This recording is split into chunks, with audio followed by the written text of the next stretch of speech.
Okay, everyone. So we are going to get our webinar started. Welcome, everyone, to Equity in Behavioral Health webinar series today. My name is Mihei Zhang. I work as the Community Advocacy Director at California Pan-Ethnic Health Network, and I will be your facilitator today. Communities of color and LGBTQ communities have historically been unserved or inappropriately served by California's behavioral health system.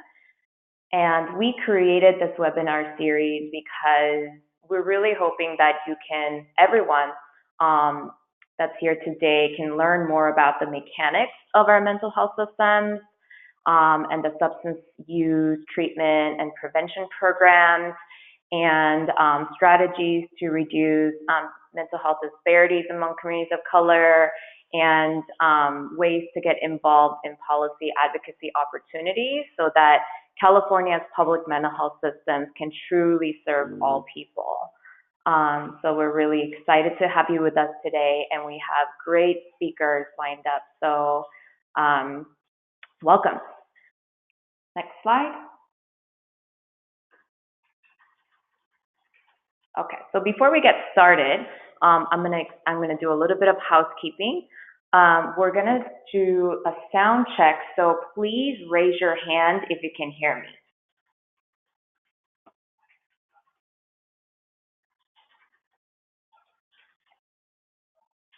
Okay, so it seems like we're good to go. And this is a learning environment, and our speakers are a resource to you all. So please put any questions you have in the question box, and it will be monitored. The bulk of this presentation will be about 40 minutes, and we'll have the last 15 minutes to do Q&A. And you've all joined the webinar in listen-only mode, and so everyone is muted. This webinar will be recorded, and slides, handouts, and everything else will be sent out to you next week, including websites of our speakers' projects. So today we'll be talking about community-defined strategies to reduce disparities among communities of color and LGBTQ folks. We're really excited to have three amazing speakers with us. And first, I'd like to introduce Karen Savage, the Deputy Director at California Pan-Ethnic Health Network. Karen Savage graduated from New York University with a BA and a Master's of Public Administration prior to joining CPEN, so that's our organization. She worked as a Director of Legislation and Advocacy for the National Alliance on Mental Illness, NAMI, California. At NAMI, California, Karen led policy initiatives to improve access to behavioral health care and to reduce the stigma and discrimination surrounding mental illness. Karen's worked at the American Civil Liberties Union, ACLU, of Northern California, and the New York Civil Liberties Union as an organizer, primarily focused on immigrants' rights. And so we're gonna have Karen go over a little bit about the CRDP project, that is California Reducing Disparities Project. So Karen, take it away. Thanks, Mihei. Thanks everyone for being on this webinar today. We're really glad to have the opportunity to talk about some of the really exciting things happening around the state to develop and build evidence for community to find best practices for mental health for our communities. So for a little bit of context, we wanted to share some of the more recent data around disparities. I think probably if you're on this webinar, you're aware that accessing mental health care, and particularly accessing mental health care that's right for you, appropriate for different communities, is very challenging right now. And so that's the problem that we're all here to tackle, and we hope that some of these strategies will be helpful for you as you think about your work going forward. So as you can see on this slide, there are significant disparities in people's mental well-being and emotional health. And some of this, you'll see some asterisks around different populations as we go through this data. And those are populations that in this survey, in this study, were very, very small. And so that data is not entirely reliable. So as a side note, that's what that means. But you can see in this chart that particularly the African American population in California is more likely to experience serious psychological distress and difficulties with mental health and emotional well-being. And other populations also see disparities when asked this question. Next slide. Similarly, for our LGBTQ communities around California, we do see significant disparities, significantly more likely to experience what in this study again was termed serious psychological distress for LGBT populations in particular. And so you can see the red is gay and lesbian populations, the green is bisexual, and the light blue is transgender or gender nonconforming, all significantly more likely to experience challenges with mental health and well-being. Next slide. So this slide and the one following it show whether or not or to what extent people were able to access mental health care when they felt or they self-identified as needing it. And so the blue bar is for the percentage of people in each population that were able to successfully access mental health care when they felt they needed it. And the red bar is for people that felt they needed care and were not able to get it for various different reasons. But we also see, disparities here, and particularly our Latino, Native American, Asian, multiracial, and African American communities face additional challenges to accessing care when they need it. Similarly, we know, as 2 slides ago, we saw that our LGBT communities are more likely to experience distress, stressors, difficulties with mental health and emotional well-being, and yet their ability to access services is not significantly more, and there are still challenges there. Next slide. So that's how we get to the California Reducing Disparities Project. The California Reducing Disparities Project is not new. It's been going on for a while. It was established in 2009 as part of the Mental Health Services Act, which was a voter-approved proposition that continues to provide significant funding to our public mental health system. And so when the act was passed by voters, when the initiative was passed by voters, one thing that the state really looked at was how are we going to start to address disparities, and in fact, addressing disparities is specifically called out in the language of the act. So the California Reducing Disparities Project was established, and at that time it was established under the Department of Mental Health, which no longer exists. And so in 2012, when the Department of Mental Health was dissolved and many different departments sort of got merged, this particular program, the California Reducing Disparities Project, actually went over to the newly established Office of Health Equity at the California Department of Public Health. So folks may be very familiar with a lot of the funding and different components of our mental health system that operate under the Department of Health Care Services or the Mental Health Services Oversight and Accountability Commission. But this particular part of the work actually operates under the California Department of Public Health. And it focuses on achieving mental health equity for 5 specific population groups. And, I think we can all sort of acknowledge that 5 specific population groups is limited, and it doesn't cover everyone in our state. But these were groups that were selected by the state at that time due to the well-documented and significant disparities. Next slide. So the California Reducing Disparities Project operates in 2 phases. Phase 1 started in 2009, went really sort of full steam through about 2016, and then has continued also to earlier this year when the strategic plan to reduce mental health disparities was approved by the state and released. So what is the strategic plan to reduce mental health disparities? The purpose of this is to provide community-driven direction to transform California's public mental health system and to reduce disparities. And in particular, the plan and phase 1 of the California Reducing Disparities Project aims to identify culturally and linguistically appropriate services and strategies for populations that have historically been unserved, underserved, or inappropriately served. And the plan itself was developed first through looking specifically at what were the needs in these 5 populations and producing specific population reports on needs, challenges, and recommendations. And then working really with many, many people throughout the state to figure out what are the overarching things, what are the things that within these 5 populations we all share, we all see needs for, we all have challenges.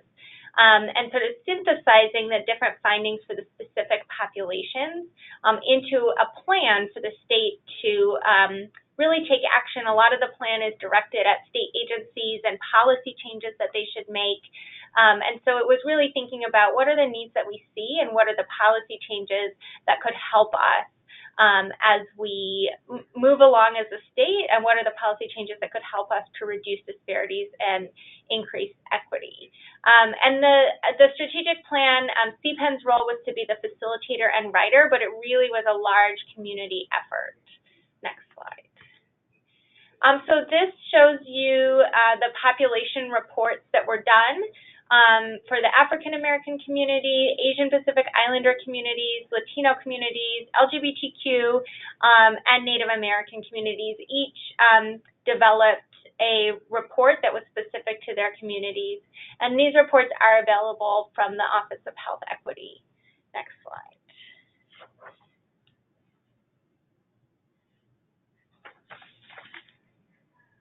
And so this all, again, led to creating the strategic plan, which, again, is really a roadmap for the state of how to get to equity in our public mental health system. Next slide. As I said, creating this was really a true community effort and very reflective of the voices and perspectives of many people and many communities around the state. There were over 7,000 people who participated in some way in developing this plan. It went through a formal public comment period. There were town halls. Over 800 comments were collected and responded to. CPEN had the pleasure of keeping track of all of the different documents and all of the different comments and really seeing how much overlap there was in the challenges that our communities have and how much consensus there was around strategies for the state to reduce mental health disparities. Next one. So in the strategic plan, which is available from CPEN's website, there are 4 overarching themes. The first one is around cultural and linguistic competence. And within that, it was really identified that community outreach and engagement needs to be strengthened and improved, and particularly needs to be relevant and reflective of the communities who experience the largest disparities. In addition, the strategic plan identifies that early identification and accurate assessment of mental health needs is critical and is currently not happening across the board, and it's particularly difficult for folks from communities of color and the LGBTQ communities to be identified for potential mental health needs early and to be accurately assessed for what might sort of help. And that it's important to take into account the cultural knowledge that we have that's gained through real-life interactions with communities and clients. And then finally, this section really talked about the cultural competency standards that exist, that are a national model, and how to make sure that those are incorporated into California's public mental health system. The second strategy is around capacity building, and this, I think, we'll hear a lot more about from Shan and Shan about how are we building the capacity of communities to define the care that's right for us.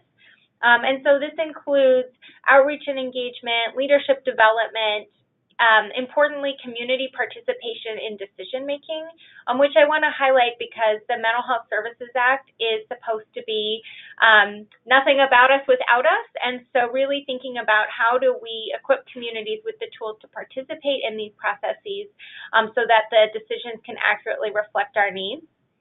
The capacity building theme also identified that organizational infrastructure is necessary to be able to develop and sustain community-defined best practices, which we'll talk about in a minute, and that we need to put some funding behind this, that we really need to, the state needs to think about how do we invest in strategies that are going to work for all Californians. And then finally, making sure that we build an evidence base for what communities are doing that is working for us is really important as we work to transform the mental health system. And so we need to evaluate our different projects and programs and services and really see what's working and what's not serving us anymore. Data collection is the third theme. CPEN does a lot of work on data. It's one of our favorite topics. And this really identified that the data that we get, and you probably saw that on our charts, doesn't include everyone. It doesn't accurately reflect all of our communities. And we need to both create trust so that we can collect better data, but also make sure that we disaggregate data to identify disparities within subgroups.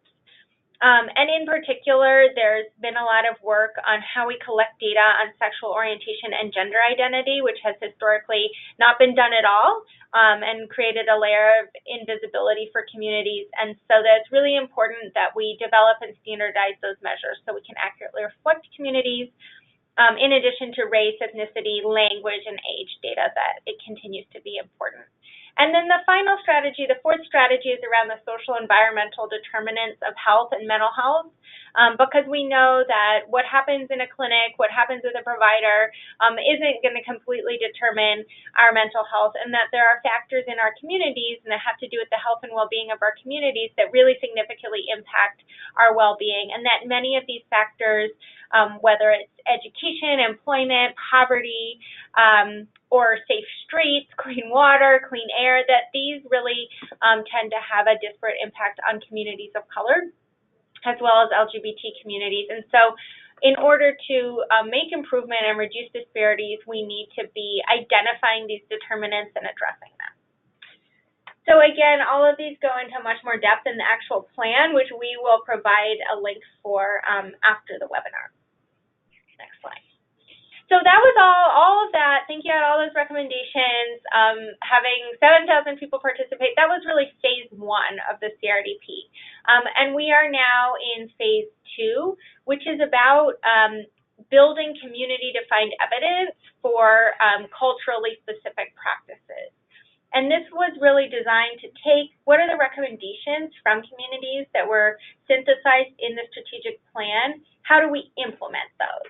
And so we can kind of think about this as we're in the implementation phase of the California Reducing Disparities project.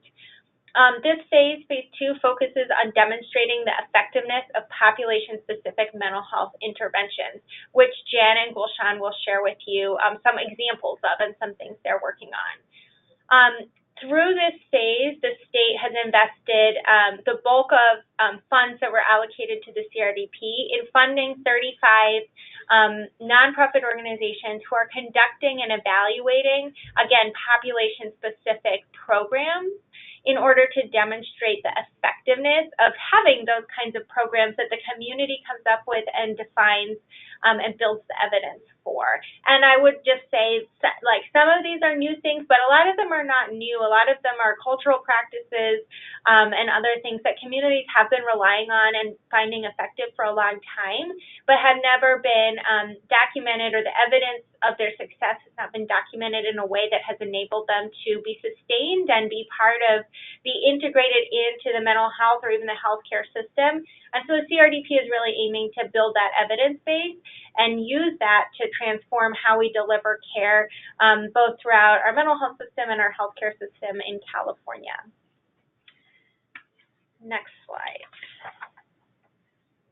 So what is a community-defined evidence practice? So for the CRDP project, this is defined as a set of bottom-up practices derived from a community's ideas of illness and healing or positive attributes of cultural or traditional practices.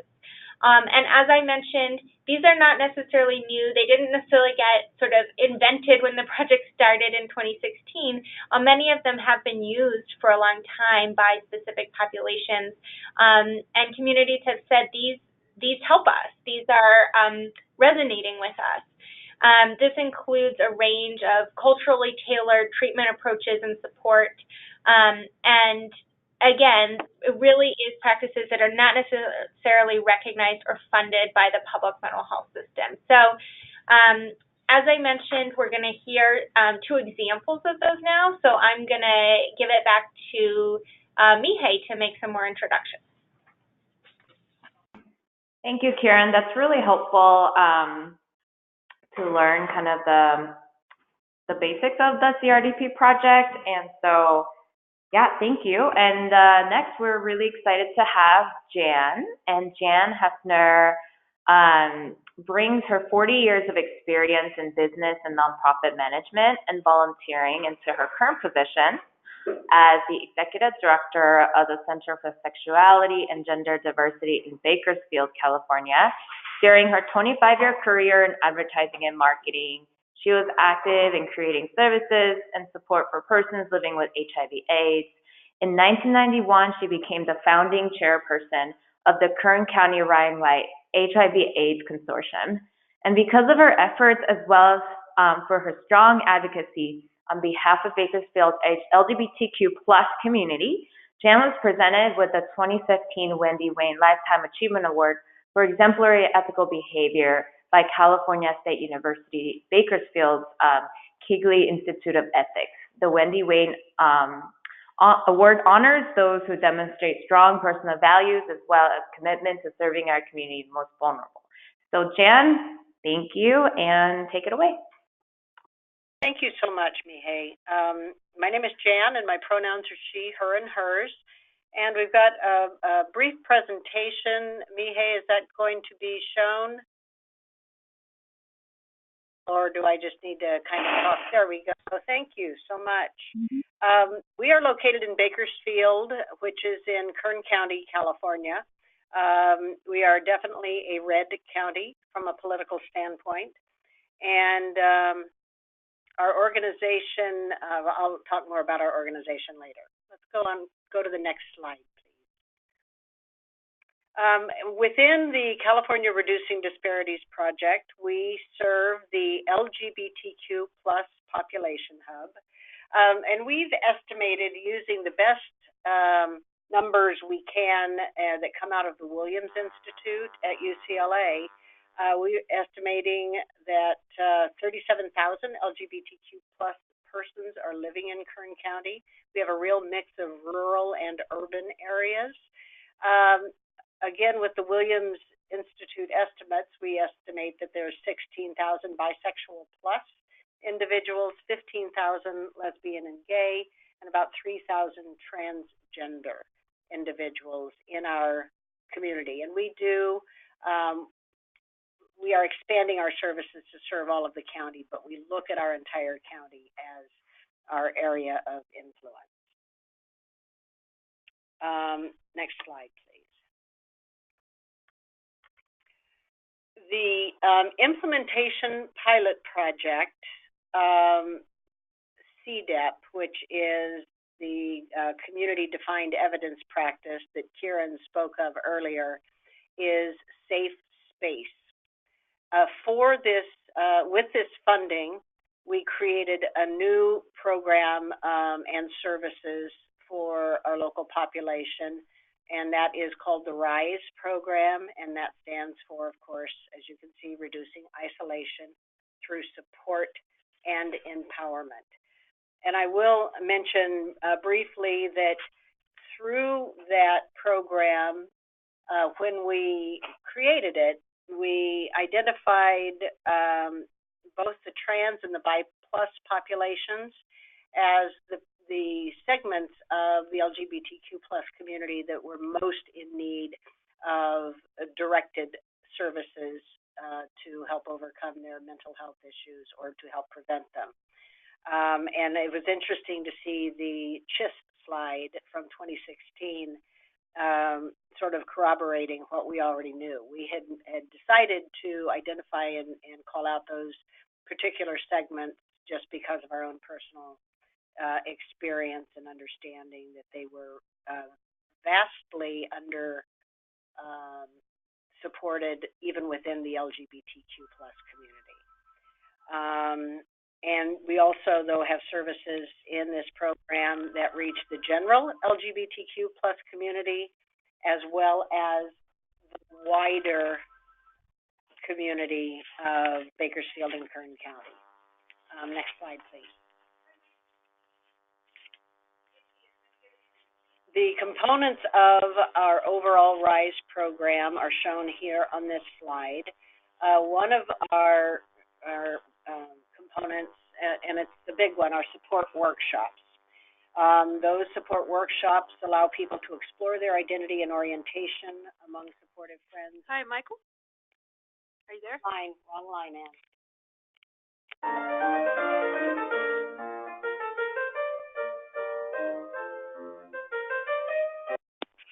Are we back? Yes. We Okay, are. sorry about that. So we have multi-week facilitated curriculum-driven workshops. The first is called the Gender Rebels, and that is to provide a support workshop for transgender and gender nonconforming individuals. That was started by our board member at the time, who is also our transgender liaison. And then our second one is called our Bi Plus workshop. And in the plus in that name, Bi Plus, indicates that the term bisexual is used here as an umbrella term. There are a lot of people, and it's basically open for all people who find themselves attracted to more than one gender. Because of the recognition that gender is not binary, and is something that can span a wide variety of people. The Bi Plus signifies and includes people who identify as pansexual, omnisexual, non-monosexual, and other terms that they feel describe accurately their sexual orientation. Another very extremely successful component of our program has been our cultural competency trainings. We go out into the community and help organizations or people in the organizations, healthcare providers and others, understand what does LGBTQ mean. And that is a real important component because a lot of people aren't even sure what all of the letters mean, what words go with them. And we provide these trainings, including to law enforcement and care providers, to help them better understand the needs of LGBTQ people, how to provide affirming services, how to make them feel safe in their organizations. We also provide one-on-one counseling. That is something where we provide free counseling to anybody in the LGBTQ plus community or anybody connected to someone who identifies as LGBTQ plus. We have many parents coming in as their children may be coming out to them, and the parent is needing some assistance in understanding how they can be supportive and affirming of their child. And then we also have been doing affirming and inclusive events. We have a monthly calendar that has a variety of events at throughout the month that are both all to support the wider LGBTQ community as well as individual components. Next slide, please.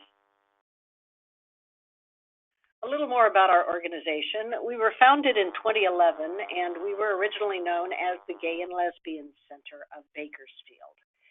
We changed our name in 2017 because we had always served people beyond gay and lesbian folks, and it was time that our name accurately represented all the people that we serve and all of the people in our community who are looking for support and resources through us. We have two locations. Our original location is our community center, and we still have that. We call that the center, and that is in downtown Bakersfield. And then we have been in for just over a year now our administrative offices, which we call the annex, that are 4 miles away from the center. Our staff, we actually hired our first staff in September of 2016 with funding from CRDP. I will say, Kieran mentioned capacity building, the capacity building component of the CRDP Phase 2, and we were a beneficiary of that. We were an all-volunteer organization before September 2016. We have 4 employees total. We just hired our 4th. 2 of those are full-time and 2 are part-time. And as I mentioned, we just hired our 4th. He starts November 2018, and he will be traveling throughout our 8,000 square mile county to help bring our services and our training to the far reaches of our large county. Next slide, please. We have been vastly exceeding our expectations of what we were going to be able to achieve since we started this program. We actually started providing counseling services in November of 2016 when we hired Ann Pinkney, who is our Advocacy Services Coordinator. Our goal numbers, or what we thought we could achieve, we've doubled and tripled that in many cases. So a program to date, we've seen 100 unique individuals as counseling clients. We've had 117 unique individuals in our support workshops. We have trained 848 persons throughout the community with our cultural competency trainings. And as I indicated earlier, those include law enforcement, mental health providers, health insurance providers, social service providers, and businesses, and it's just a wide array of organizations. And we still have a strong number of visitors coming every year to the center. Right now we're at a pace of over 2,000 visitors per year. Sometimes visitors come to the center just to be in a safe space and to mingle with friends. Sometimes they're coming looking for resources, and they see us as their source for LGBTQ affirming resources in a variety of capacities. Next slide, please. We are collecting data. We've only got about 6 months worth of data so far under our CRDP program, and here's a few bits of it that I wanted to share with you today. Our local core measures are kind of our demographics, and they're kind of baseline information that we try and get from all of our survey participants. So 58% of our community often feel isolated from their family, and 61% feel some of the time isolated from friends. A majority of respondents agree that they have positive attitudes about being LGBT and about their gender identity. 81% believe that in the next 5 to 10 years, their overall quality of life will get much and somewhat better. That is hopeful for us, because we see that the vast majority of the people that we're working with are optimistic for the future. More than 90% of the respondents feel that the center staff treats them with respect. And that's important to us, as well as what is actually going on, because we want to do a check on our own services and make sure that we are providing the services that the community needs. Next slide, please. We also are collecting data on our individual components, and these are the components, some of the components that I mentioned earlier. Our one-on-one advocacy is our counseling. So 64 of the respondents, and these are all taken from a pre-survey, so as they came in to our services, 64% reported low and very low self-esteem, and a majority of respondents agree that they have positive attitudes about being LGBT and about their gender identity. I will say that one of the premises that we built our program on is living in a very conservative county, that a lot of LGBTQ people have felt alone and that they've lived in hostile territory. Often their family members will reject them or reject any conversation or acknowledgement of their sexual orientation or gender identity if they are not cisgender and straight. So it's important that people have a place where they know they can be themselves and be affirmed. In our BI+ workshops, more than half of the respondents are as out as they want to be to their family and at work, but not to their friends. So our BI+ friends have suffered probably the greatest level of erasure within the LGBTQ+ community, because they often find themselves being defined by their relationships and not their own sexual orientation. And so many of our friends who identify as BI+ have told us that they're very skittish about who they come out to and how far out they want to be. So we don't make being out an outcome that we measure in our programs, because what we want people to do is find a place of comfort and satisfaction in the way they need to live their life, whatever that is for them. In Gender Rebels, 90% of the participants said that going through this workshop helped them better understand the ways that their gender identity and expression, biological sex, etc., are different. And that's important because people tend to lump sexual orientation and gender identity together. And not only are they completely separate, but there are several subcomponents of each.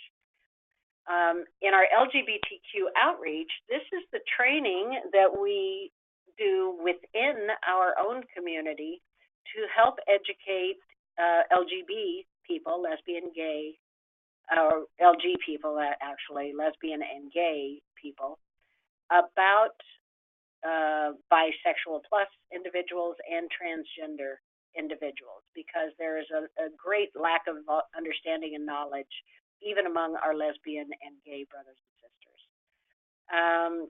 And 78% of the respondents in that survey component said the training taught them how to better use gender-inclusive language, which is a very important thing for us.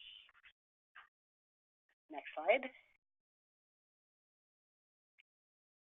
And this is our community center in downtown Bakersfield. Sorry about the car in front of it. But I don't know if there's any questions that anybody has, or I see it's time to move on. So thank you very much. Thank you, Jan. We'll do questions at the very end so that we can go through everyone's presentation. So thank you so much. We're going to have now Gulshan Yousafzai here with us. And Gulshan's experience as a refugee from Afghanistan and multicultural exposure brought about by living in 3 different countries through in her earlier years, it came relatively natural to her to develop an interest in issues related to community development and social services, catering to different underserved groups in the society. To this end, she started working for the California Institute for Mental Health, a nonprofit specializing in mental health services through training, technical assistance, research, and policy development.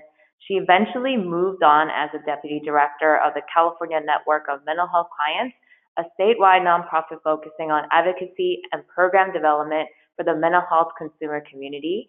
In her current role as executive director of the Muslim American Society Social Services Foundation, she hopes to increase the representation of the underserved groups in the local Muslim community and enable more resource allocation at the state and federal level, as well as within local communities to meet their needs. Okay, Gulshan, thank you. Take it away.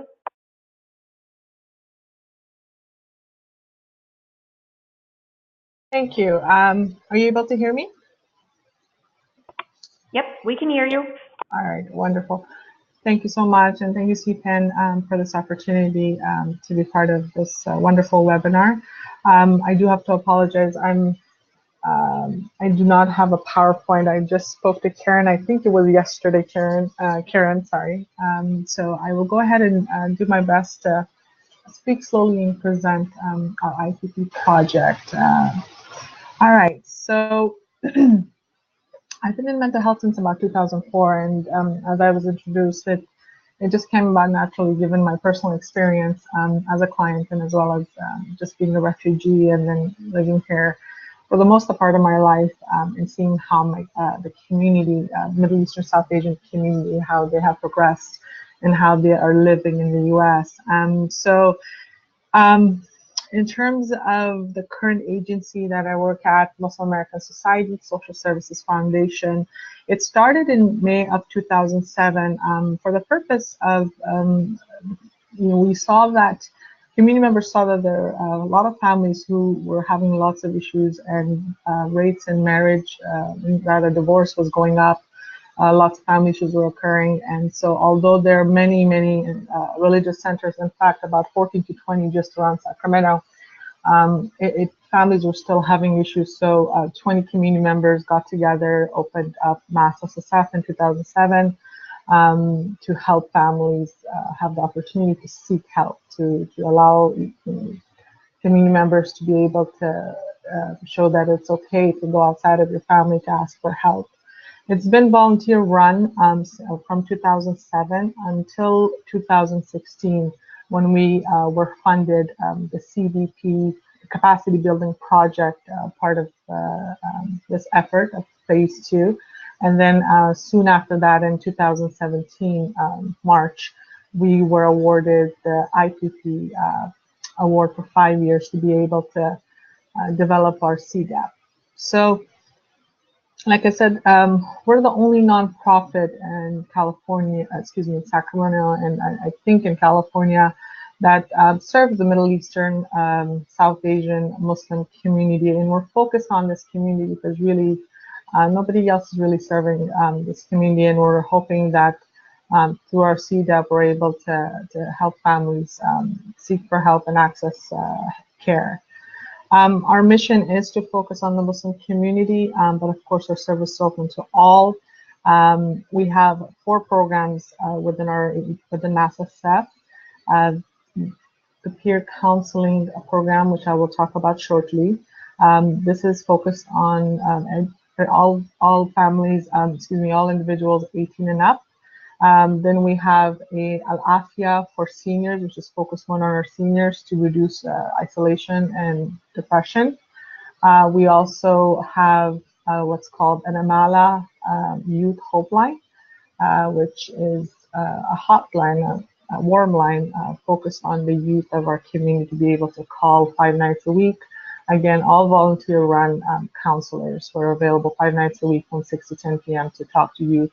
The senior program is also all volunteer run. And then lastly, our program, communication program, entails lots of workshops that help to educate and create awareness for everything we do to, again, help our community have the permission to seek help and have resources to access care.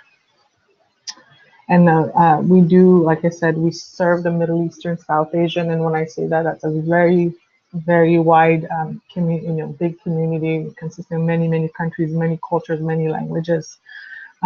So how I now getting into the CRDP, how I got to become part of this wonderful project is I was involved since phase 1 at the CMMC, which was a committee that focused on recommendations for phase 2. And so I was in this committee for 5 years representing the Middle Eastern South Asian community. and to be able to give input on how can phase 2 be developed. And then in phase 2, I actually started working at Mass SSF and was able to get the opportunity with my community to apply for the IPP fund in 2016. And so we applied under the API group and were successfully awarded. The project I'm going to be talking to you about today that's a community-defined practice. It's called Shifa for Today Peer Counseling Program. Shifa translates to healing in Arabic.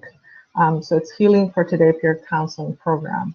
It's an early intervention program that aims to reduce trauma, anxiety, depression, and suicidal thoughts among South Asian Muslim adults by developing culturally competent mental health workforce, increasing access and utilization of mental health services, increasing social support, as well as decreasing psychological distress.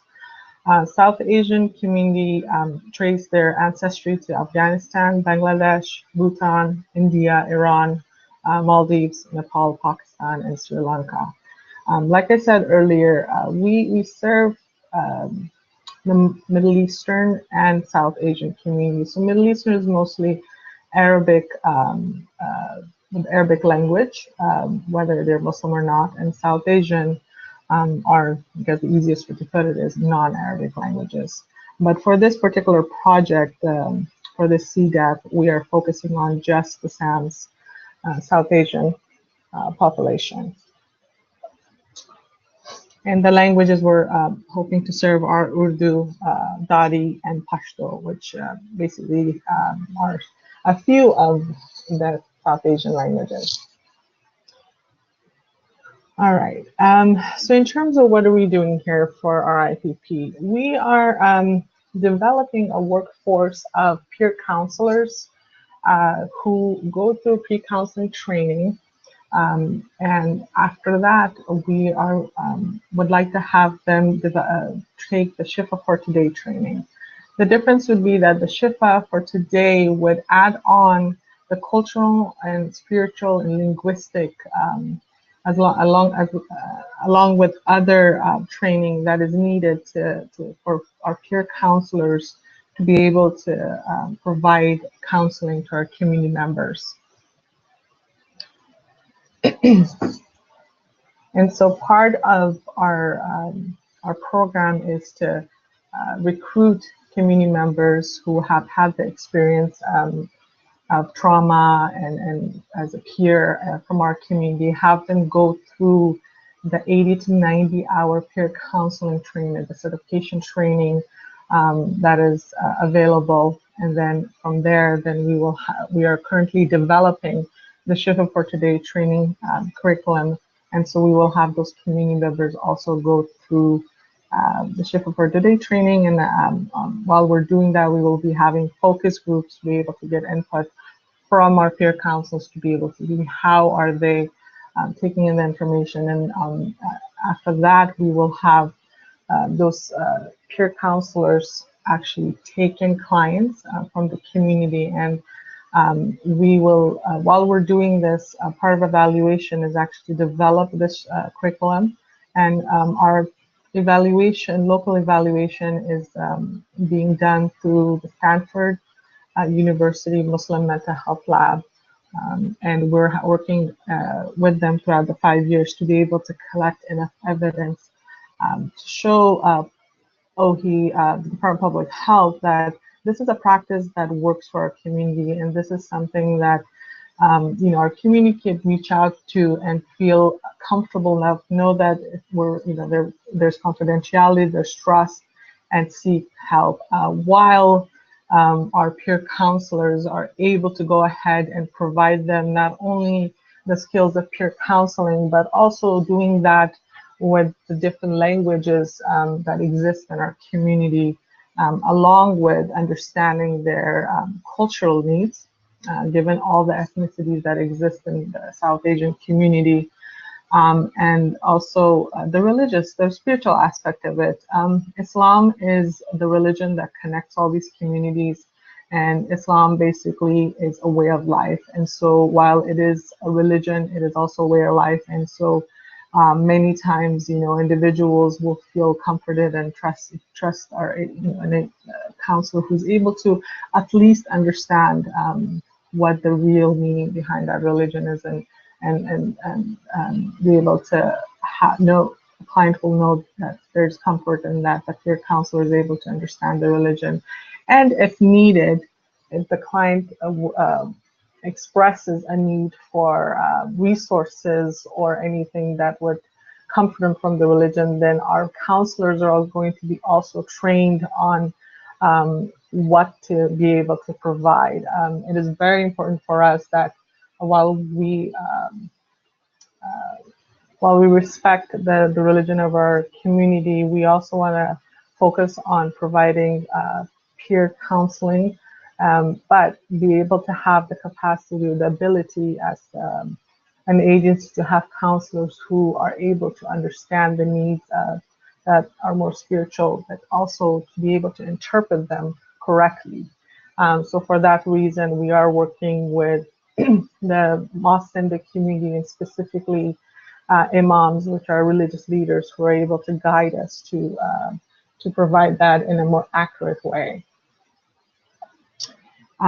Also, in terms of the 5 years, we're hoping that we're able to develop a workforce of 24 peer counselors to carry out counseling within our community, and we're able to go ahead and collect enough information to be able to provide evidence to show that this works. And we have been working with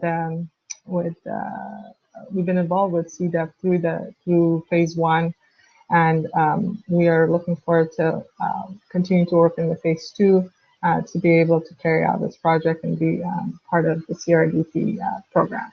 Thank you. Okay, thank you so much, Gulshan, for presenting your program Shifa for today.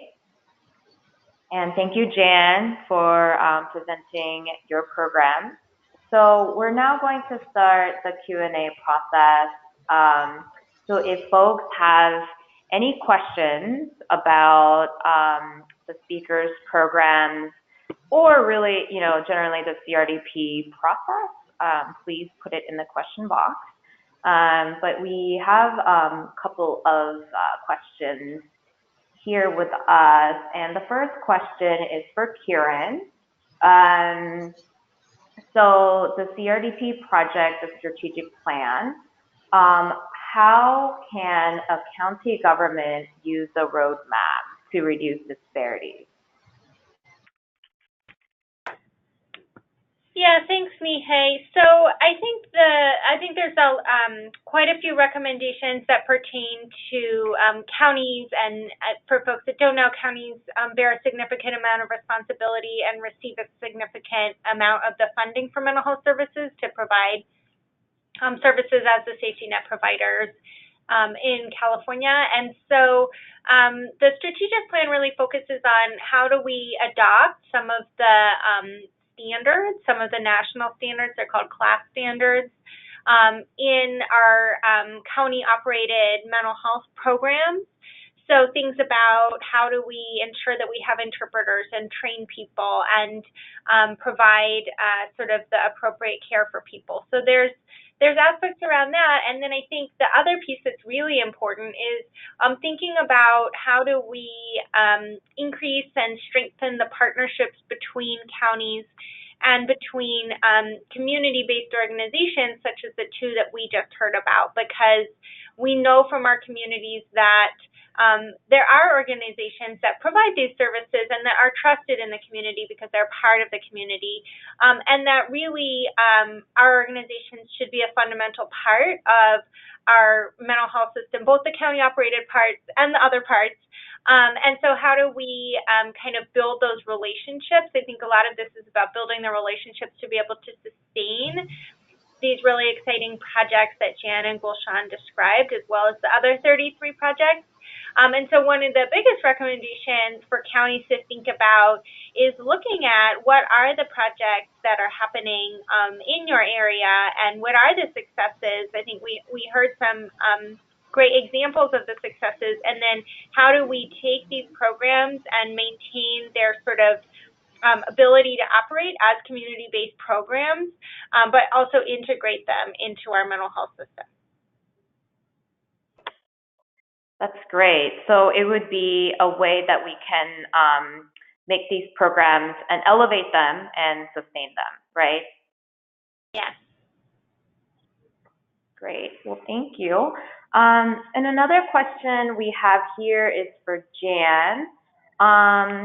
So your cultural competence training, first question is when you were doing these trainings to law enforcement and other folks in different professions, what was kind of like, what were the reactions when you did this training? And the second question is this training, can this training be replicated in some ways in other areas and other folks that are serving similar populations? Yeah, it's a great question. I think absolutely our training can be replicated. It's actually something that we first created and then we adapted it based on the feedback that we were getting from audiences. And really what we found out, we have three different presentation components, and our first level is called the LGBTQ plus experience. And really we spend almost the entire training talking about the difference between sexual orientation and gender identity, helping our audiences understand that, as well as what do the letters LGBTQ mean and what letters are not represented, and what identities are not represented in LGBTQ. The reception has generally been very positive. People have told us,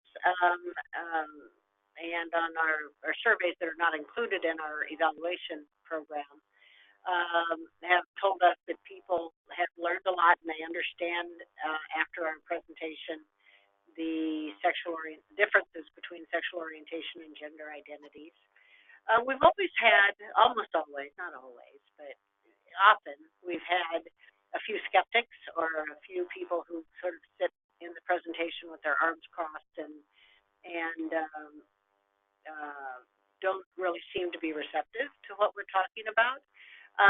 But we also give people an opening to ask whatever questions they want at the beginning, so that they know there's no questions that are going to offend us as the trainers.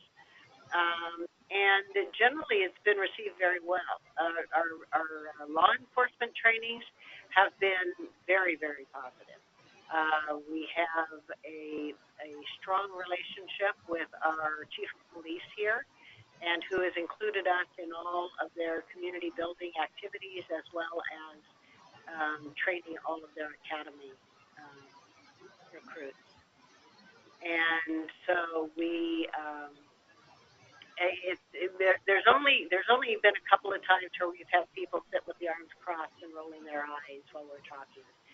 Sometimes we've had a chance to talk to them one-on-one afterwards, but the vast majority of individuals have been very receptive and interested in learning. But interestingly, I'll just close it up by giving you one specific example. There was one person in one of our business trainings, was an employee, and this was mandatory for the employer, had put all of their staff through our trainings, and there was one person in one training that said, well, there's none of us in here who are like that, essentially saying that there's no LGBTQ people in here. And so I whipped out some statistics based on the size of the group and said, well, statistically speaking, there's probably at least 5 to 7 of you that are. Maybe you don't know it, but they are. And he started looking around and kind of, changed his attitude after that. So. That's great. Thank you. And we just have like 1 more minute. And for Gulshan, if folks want to learn a little bit more about the evaluation outcome for SHIFA for today, how can they access that information? They could go ahead and email me directly. At this point, we're still developing that, so it will not be up on our website as of yet, but they are welcome to email me directly. Great. That's really helpful. So I think that we're ready to close the webinar. Just to sort of close us up, thank you so much for our speakers for sharing about their program, and the CRDP project lives on and it's moving forward. And so if folks that are attending this webinar today are interested and want to learn more about the project, please contact us.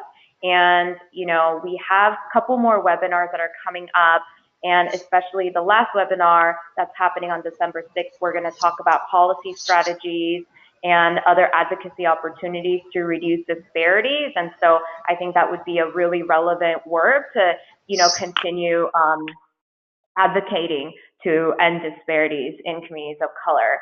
And so we are really excited to see you back here for the third and the fourth webinar. And thank you so much for our speakers, and all the information and links will be sent out to you next week. So thank you, everyone, and have a great day. Thank you. Thank you.